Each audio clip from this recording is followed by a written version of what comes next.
কলকাতা মালদার পর এবার রানীগঞ্জ ফের সিভিক দৌড়াতে ছবি এলো সামনে, যেখানে একেবারে ট্রাক থামিয়ে তোলাবাজি এবং তারপরেও না দেওয়ায় রণংদেহীর সিভিক ভলেন্টিয়ার। সিভিক হয়ে মারতে আসবে?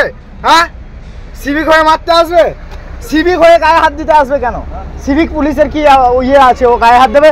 আমি ওকে বলছি তো যে ওখানে স্যারকে দিলাম, আবার এখানে কেন দেবো? সিভিক পুলিশ আমাকে ড্রেস খুলে মারতে আসছে, আমাকে সিভিক পুলিশ ড্রেস খুলে মারবে, হাটে মারবে আমাকে। তুমি সিভিক হয়ে আবার বেশি বাড়াবাড়ি, হ্যাঁ? তুমি আমাকে, তোমার এত বড় আসপর্দা, হ্যাঁ? তুমি সিভিক হয়ে আমার মারতে আসবে? অফিসার ওখানে দাঁড়িয়ে দাঁড়িয়ে কথা বলবে, সিভিক হয়ে মারতে আসবে?